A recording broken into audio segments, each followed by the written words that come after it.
الرحمن علم القرآن خلق الإنسان.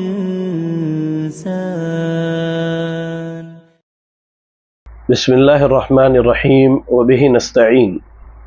الصلاة والسلام على رسوله الكريم وعلى آله وأصحابه ومن تبعهم بإحسان إلى يوم الدين. أما بعد، أعوذ بالله من الشيطان الرجيم. بسم الله الرحمن الرحيم. فاسألوا أهل الذكر إن كنتم لا تعلمون. رب اشرح لي صدري ويسر لي أمري واحلل عقدة من لساني يفقهوا قولي. اللهم لا حول ولا قوة إلا بك. تمام طرح کی تعریفات اللہ رب العالمین کے لیے ہیں، جس کے فضل اور اس کے احسان سے ہم اور آپ علم سیکھنے کے لیے یہاں اکٹھا ہوئے ہیں۔ درود و سلام اللہ رب العالمین کے بھیجے ہوئے تمام نبیوں اور رسولوں پر، خصوصیت کے ساتھ ہم سب کے امام اعظم امام کائنات رحمت للعالمین جناب محمد رسول اللہ صلی اللہ علیہ وسلم پر۔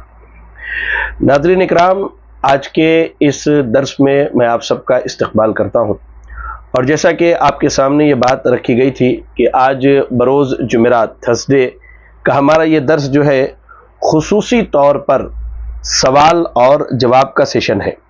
جو سوالات آپ کے ذریعہ بھیجے گئے ہیں، انشاءاللہ کتاب و سنت کی روشنی میں ان سوالات کے جواب دیے جائیں گے۔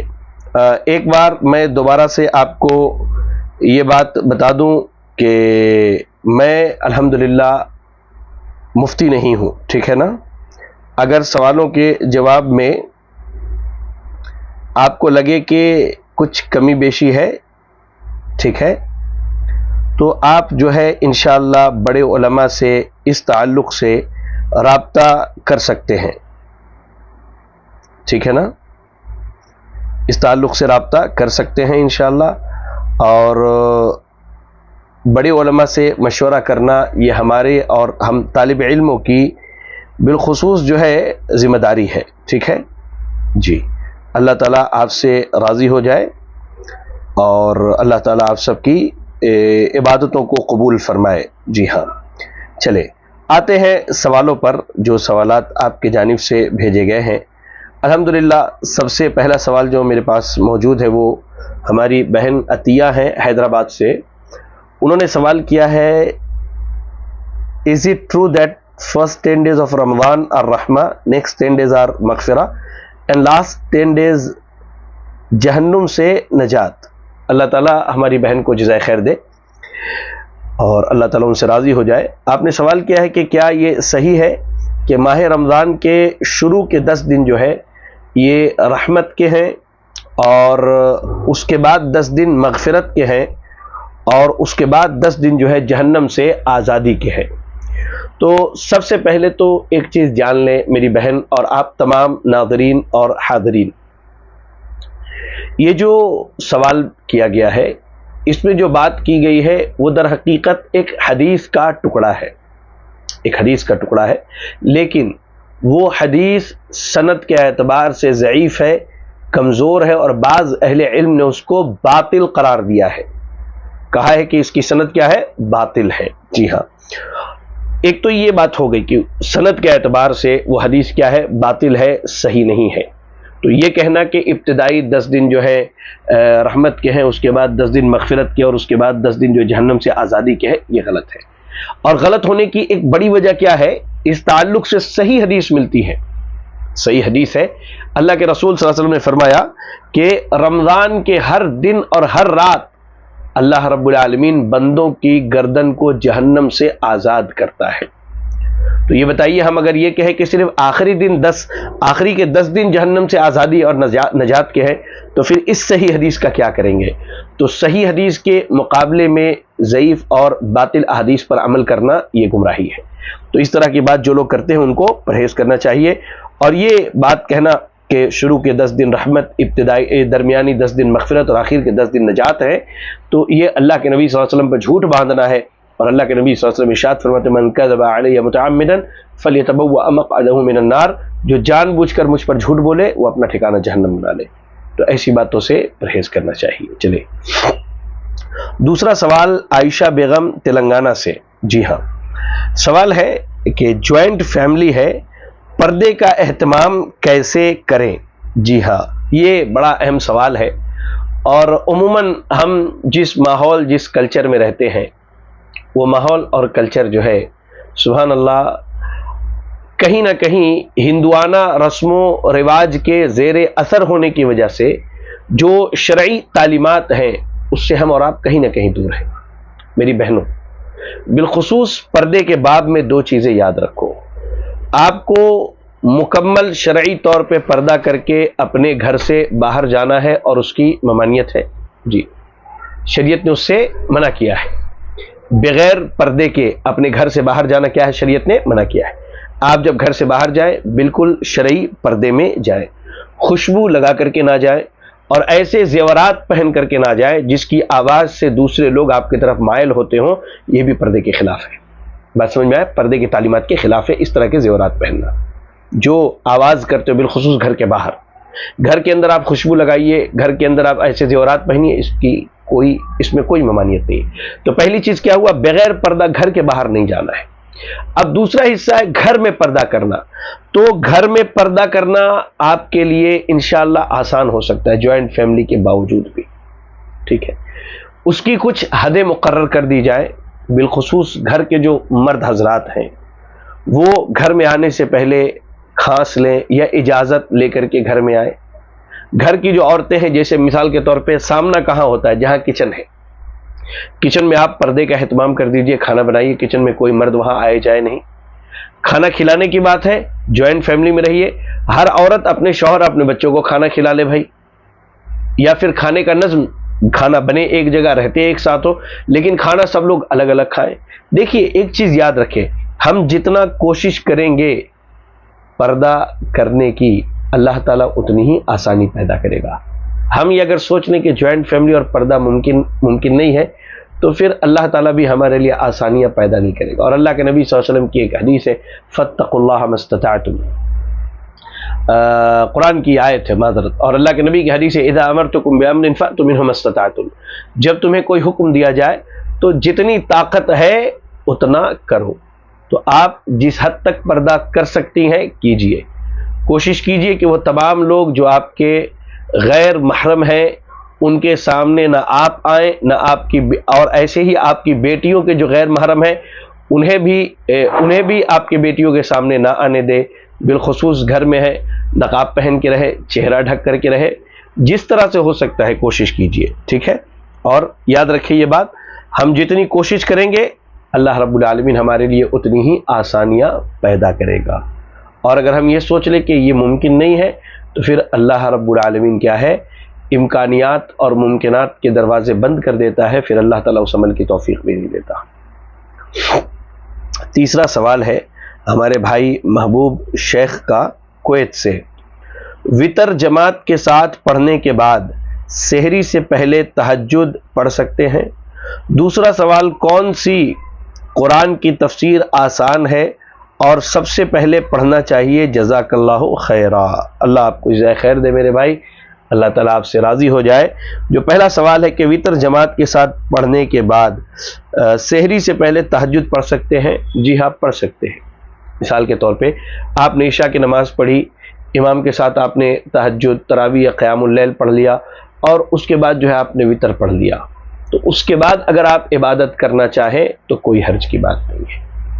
ایک چیز یاد رکھیں اس مسئلے میں، عموماً میں کہتا ہوں کہ تراویح، تہجد اور قیام اللیل میں جو سنت ہے، اللہ کے نبی صلی اللہ علیہ وسلم کی سنت ہے، وہ 8 رکعت ہے، اور اس کے بعد کیا ہے، 3 رکعت وتر ہے.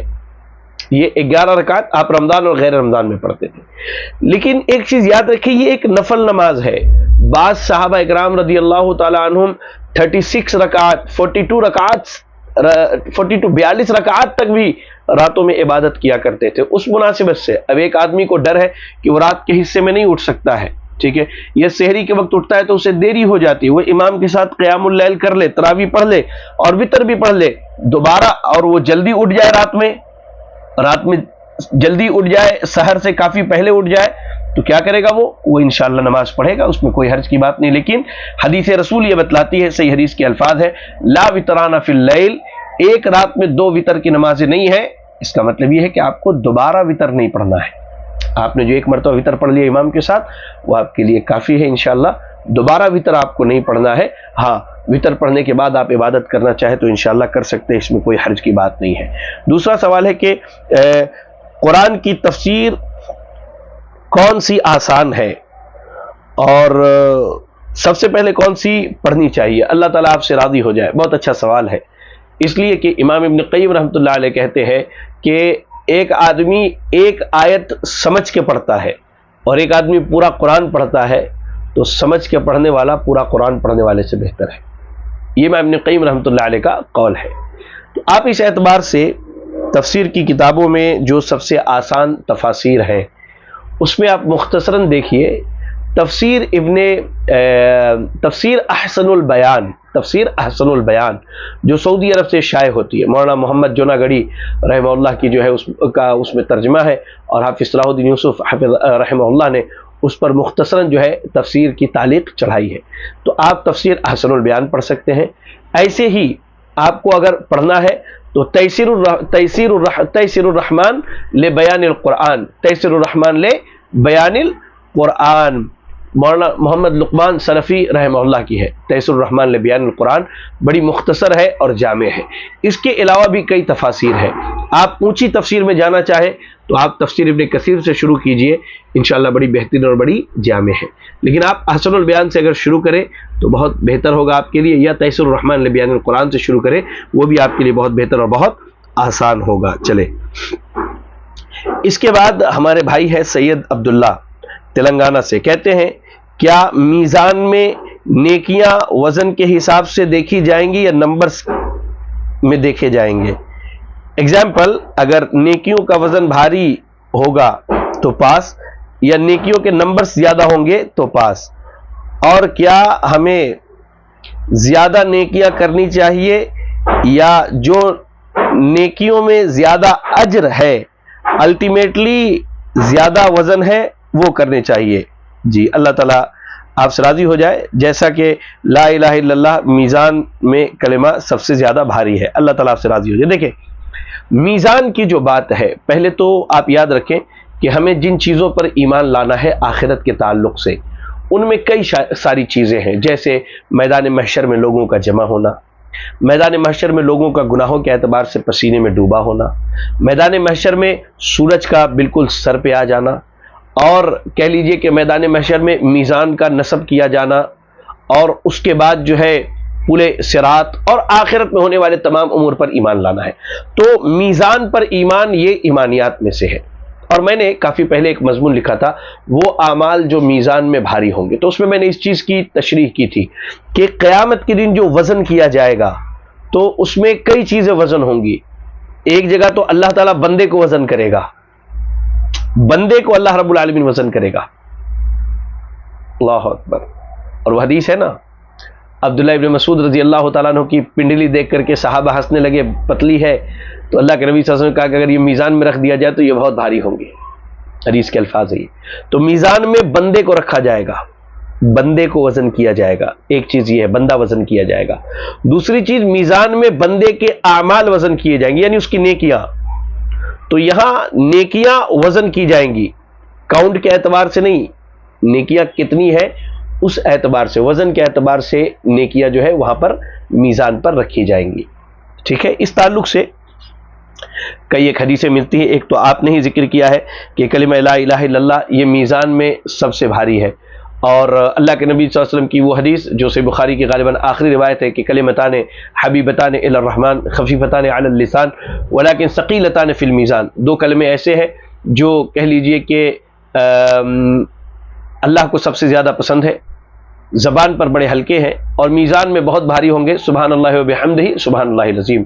تو یہ حدیثیں جتنی ہیں یہ بتاتی ہیں کہ میزان میں آپ نے جو پوچھا ہے کہ نیکیاں نمبر کے اعتبار سے زیادہ ہوں، نہیں، نیکیاں وزن کے اعتبار سے زیادہ ہوں، نیکیاں وزن کے اعتبار سے زیادہ ہوں. وہاں پر جو نیکیاں ہوں گی وہ وزن کے اعتبار سے ہوں گی، اور تب ان کو وزن کیا جائے گا، نمبر کے اعتبار سے نہیں ہوں گی۔ چلیے، میں سمجھتا ہوں آپ کے سوال کا جواب ملا آپ کو، اللہ تعالیٰ آپ سے راضی ہو جائے۔ اس کے بعد موحد بھائی ہیں انڈیا سے ہمارے، is it better to pray تراویح ان مسجد اور ہوم وتھ فیملی؟ جی بڑا اچھا سوال ہے کہ تراویح گھر میں زیادہ پڑھنا افضل ہے فیملی کے ساتھ یا مسجد میں؟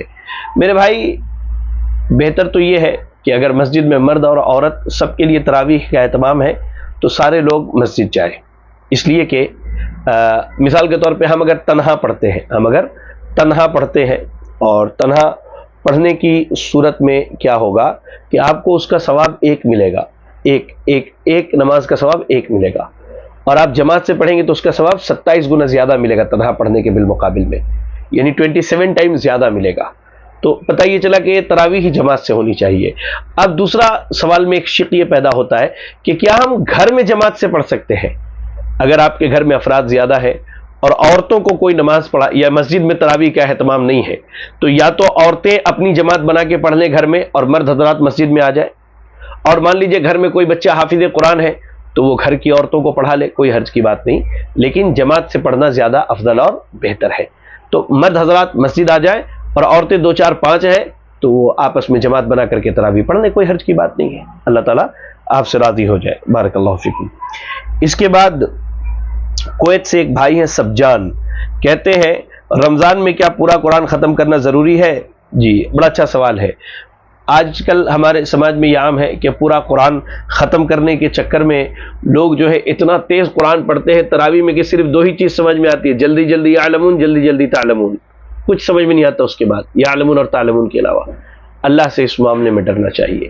نماز اللہ کی ایک عظیم عبادت ہے، اور تراویح میں قرآن ختم کرنا یہ کوئی ضروری امر نہیں ہے، بلکہ 30 دن قیام اللیل کرنا یا تراویح پڑھنا یہ زیادہ ضروری ہے۔ سے بخاری سے مسلم کی حدیث ہے، من قام رمضان ایمانا واحتسابا غفر له ما تقدم من ذنبه، کہ جو رمضان میں ایمان کی حالت میں ثواب کی نیت سے قیام کرے اس کے گناہ بخشے جاتے ہیں۔ یہ نہیں کہا کہ جو رمضان میں قرآن ختم کر لے اس کے گناہ بخشے جاتے ہیں۔ ہاں، اگر کسی مسجد میں حافظ صاحب بہت آرام اور اطمینان سے پڑھتے ہوں اور پورا قرآن ختم بھی ہو جاتا ہے تو یہ سونے پر سہاگا ہے، آپ نے پورا قرآن سن لیا امام صاحب کے پیچھے، لیکن تراویح میں قرآن ختم کرنا کوئی ضروری نہیں، 30 دن تراویح پڑھنا یہ ضروری ہے، اور یہی صحابہ اللہ کے نبی صلی اللہ علیہ وسلم اور آپ کے بعد صحابہ اکرام رضی اللہ تعالیٰ عنہ کی سنت رہی ہے۔ چلے، اس کے بعد انڈیا سے ہماری بہن رابعہ کا سوال ہے، رمضان سے پہلے قرآن اسٹارٹ کرے تو رمضان میں اس کو کنٹینیو کر سکتے؟ یہ اسٹارٹ سے قرآن پڑھنا، جی دیکھیے ایسا کہیں بھی مینشن نہیں ہے اور نہ ہی یہ مینڈیٹری ہے کہ آپ قرآن جو ہے رمضان میں بالکل شروع سے پڑھیں۔ آپ کی ایک عادت ہے، آپ روزانہ قرآن پڑھتے ہیں، جہاں تک پڑھا ہے رمضان شروع ہونے کے بعد وہیں سے آگے پڑھیے، اس میں کوئی حرج کی بات نہیں۔ اور اگر آپ شروع سے شروع کرنا چاہتے ہیں، ایسی سوچ ہو کہ میں رمضان میں 2-3 مرتبہ قرآن ختم کرنا چاہتی ہوں یا کرنا چاہتا ہوں، تو آپ شروع سے بھی کر سکتے ہیں، اس میں بھی کوئی حرج کی بات نہیں ہے، ٹھیک ہے؟ اللہ تعالیٰ آپ سے راضی ہو جائے۔ اس کے بعد ایک سوال ہے، سمینہ شیخ حیدرآباد سے ہیں ہماری بہن، کہتی ہیں کیا روزہ رکھائی کر سکتے ہیں کیا بچوں کی؟ اللہ آپ سے راضی ہو جائے۔ یہ ساری چیزیں جو ہے بدعات میں شمار ہوتی ہے، روزہ رکھائی اور یسرن القرآن شروع کرائی یا پھر نورانی قاعدہ شروع کرائی یا قرآن ختم کرائی۔ لوگ کیا کرتے ہیں، رمضان میں بچے نے پہلا روزہ رکھا تو اس خوشی میں دعوت کرتے ہیں، یا بچے نے نورانی قاعدہ ختم کر لیا یا قرآن مجید کی شروعات کی قرآن مجید ختم کر لیا، اس کے تعلق سے دعوت رکھتے ہیں۔ تو اس طرح کی چیزیں شریعت میں نہ اس کی کوئی دلیل موجود ہے نہ اس کی کوئی گنجائش ہے، یہ مروجہ بدعات میں سے ہے، اس سے بچنا چاہیے، اس سے پرہیز کرنا چاہیے۔ چلے، اس کے بعد بہار سے ہماری ایک بہن ہے چھوٹی، کہتی ہیں حیض کی حالت میں قرآن کی تلاوت کر سکتے ہیں کیا فون میں دیکھ کر؟ جی بڑا اچھا سوال ہے ہماری بہن، حیض کی حالت میں قرآن کی تلاوت کر سکتی ہیں؟ جی یہ پہلا نقطہ ہے، حیض کی حالت میں قرآن کی تلاوت کر سکتی ہیں بغیر قرآن کو ہاتھ میں لیے ہوئے، ٹھیک ہے؟ اب اس میں 2 باتیں نکلی، ایک یہ کہ آپ قرآن سامنے رکھ لیجئے، پین یا کہہ لیجئے کہ قلم، بالخصوص شیخ بن باز رحمۃ اللہ علیہ کا اس تعلق سے فتویٰ ہے کہ عورت حیض کی حالت میں جیسے اس کو ڈر ہو کہ اس نے جو قرآن یاد کیا بھول جائے گی، تو اس صورت میں وہ کیا کرے, گلوز پہن لے یا کسی کپڑے سے قرآن کے اوراق کو بدل لے یا کسی اور سے بدلوا لے یا پین یا لکڑی کے ذریعہ بدل لے, تو اس میں بہت مشقت ہے. ہاں جہاں تک موبائل سے مسئلہ ہے تو حیض کی حالت میں, نفاس کی حالت میں آپ موبائل ہاتھ میں لے کے قرآن پڑھ سکتے ہیں, اس لیے کہ موبائل میں جو قرآن مجید موجود ہے اس کا وہ حکم نہیں ہے جو قرآن ہمارے پاس کتابی شکل میں مصحف میں موجود ہے. ٹھیک ہے, تو پڑھ سکتی ہیں, اس میں کوئی حرج کی بات نہیں ہے, اللہ تعالیٰ آپ سے راضی ہو جائے. اس کے بعد ہماری بہن سمینہ حیدرآباد سے کہتی ہیں تراویح کی نماز میں جی تراویح کی نماز میں 2 لوگوں میں جماعت بنا سکتے ہیں کیا عورتوں کے لیے؟ جی ہاں بالکل, اگر گھر میں 2-3 عورتیں ہیں تو وہ تراویح کی نماز کے لیے جماعت بنا لیں اور با جماعت نماز ادا کر لیں. انشاءاللہ یہ زیادہ اجر کے لائق اور زیادہ اجر کا حقدار ہے. لیکن جیسا کہ میں نے اس سے پہلے بھی بتایا تھا, عورت جب امامت کرے گی تو صف کے درمیان میں کھڑی ہوگی, مرد جس طرح آگے ہوتے ہیں اس طرح کھڑی نہیں ہوگی. چلے ہمارے بھائی آفاق حیدرآباد سے کہتے ہیں کین وی پرے صلاۃ التسبیح, جی کین وی پرے صلاۃ التسبیح نماز.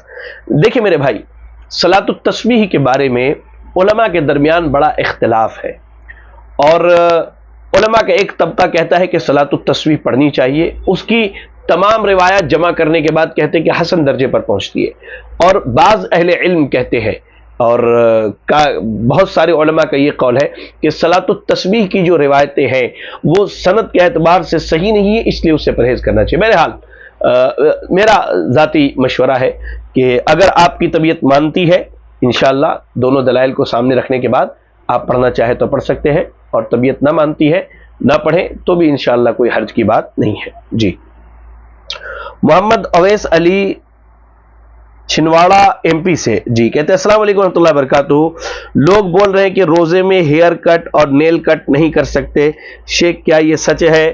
جی یہ لوگوں کے منہ کی باتیں ہیں, یہ وہ باتیں ہیں جو لوگوں کے زبان پر مشہور ہے. لوگ کہتے ہیں کہ روزے کی حالت میں جو ہے ہیئر کٹ نہیں کر سکتے, نیل کٹ نہیں کر سکتے, اور سر پر جو ہے تیل نہیں رکھ سکتے.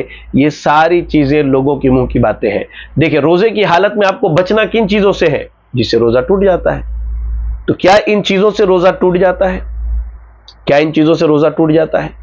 اور دوسری صورت یہ کہ کیا ان چیزوں سے روزے میں کمی آتی ہے روزے کے ثواب میں؟ تو قرآن حدیث میں کہیں ایسا نہیں ہے کہ ہیئر کٹ کرنے, نیل کاٹنے اور جو ہے کہہ لیجئے کہ زیر ناف کے بال, بغل کے بال صاف کرنے, یا جو ہے سر منڈوانے سے یا سر پر پانی بہانے سے یا تیل لگانے سے روزے کے ثواب میں کمی آتی ہو, ایسی کوئی دلیل موجود نہیں شریعت کے اندر. تو ایسا کر سکتے ہیں انشاءاللہ, اس میں کوئی حرج کی بات نہیں ہے. جی ایس شبانہ کڑپا سے کہتی ہیں کہ السلام علیکم سر, زکوٰۃ کے پیسے شیخ کو ہی دینا ہے, سید کو ہی دینا ہے؟ اس میں تو غریب لوگ دونوں بھی رہتے نا, لوگ کنفیوز ہے. جی دیکھیے میری بہن, سب سے پہلی چیز زکوٰۃ کا مال کن کو دینا ہے؟ جی زکوٰۃ کا مال کن کو دینا ہے یہ آپ پہلے سمجھ لیجئے. زکوٰۃ کے مال کے بارے میں ایک اور سوال ہے, انشاءاللہ میں وہاں وہ آیت ضرور آپ کے سامنے پیش کروں گا کہ ایک منٹ.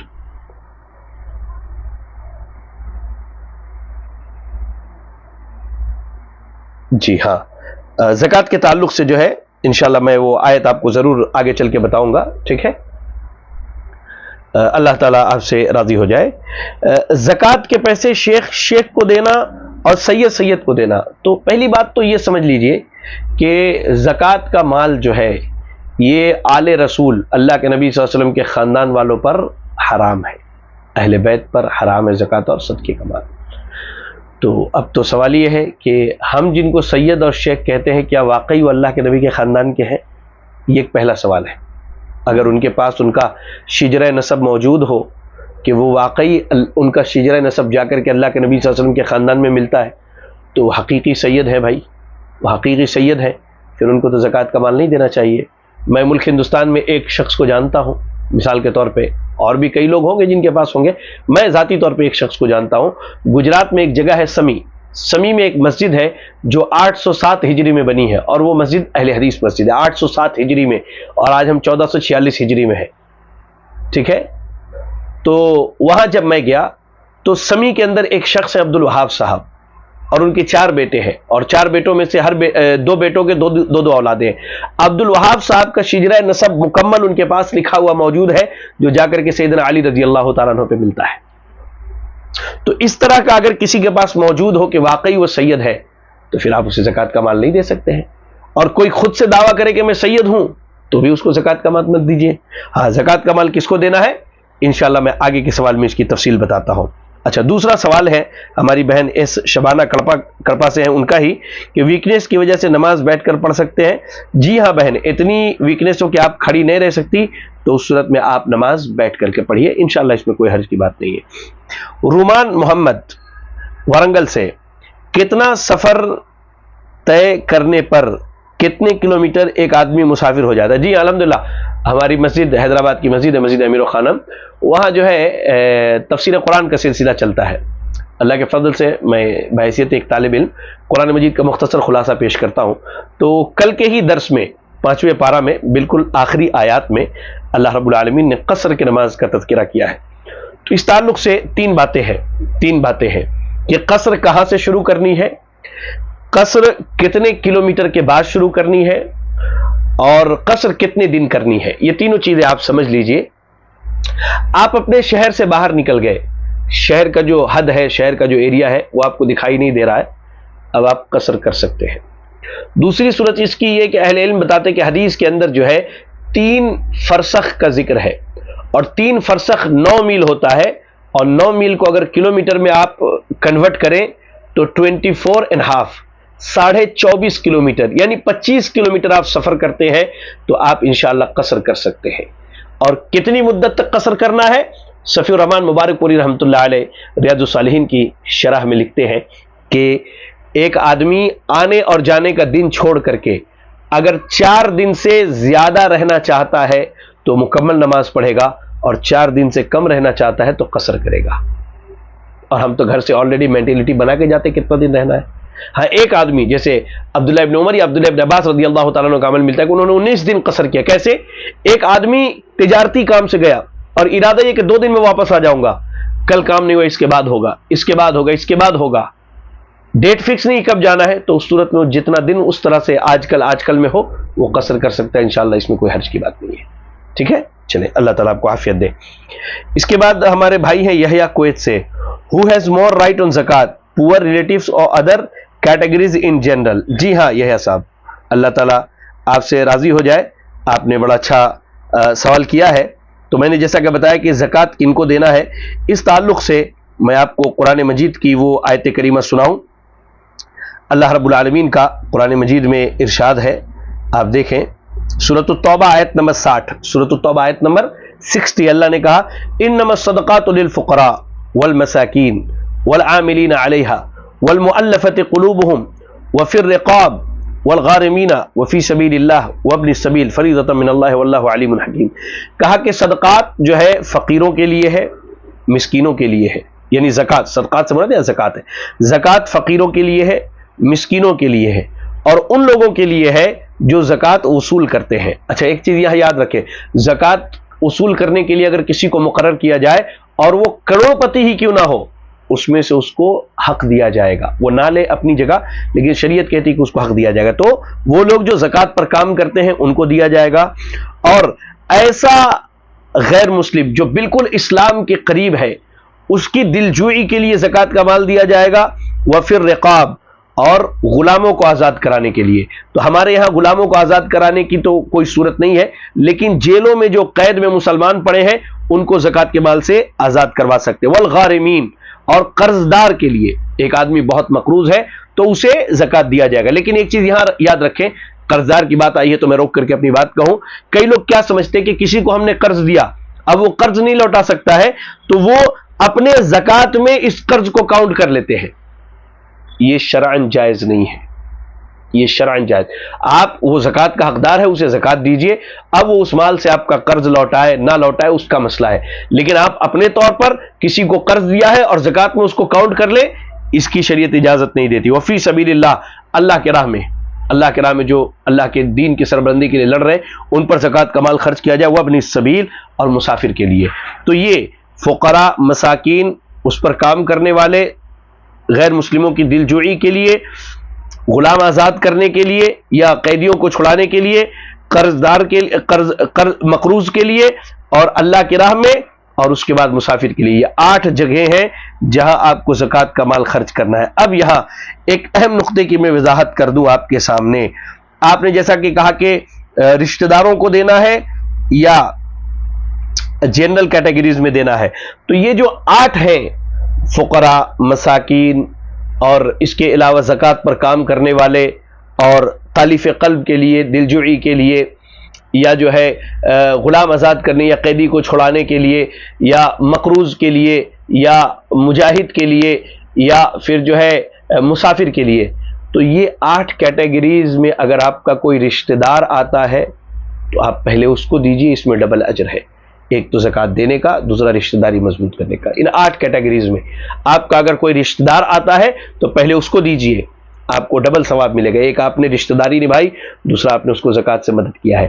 اور اگر کوئی رشتہ دار نہیں آتا ہے تو آپ سب سے پہلے اپنے پڑوسیوں میں دیکھیے، اس کے بعد لوگوں کو دیکھیے. اللہ تعالیٰ آپ سے راضی ہو جائے. چلیں، اس کے بعد یوسف صاحب ہیں کویت سے، کہتے ہیں کہ از زکوٰۃ obligatory on gold ornaments which are being used on daily basis, for example neck chain, bangles. جی ہاں، استعمال کی چیزوں میں زکوٰۃ نہیں ہے. یاد رکھیں آپ، استعمال کی چیزوں میں زکوٰۃ نہیں ہے سوائے زیورات کے.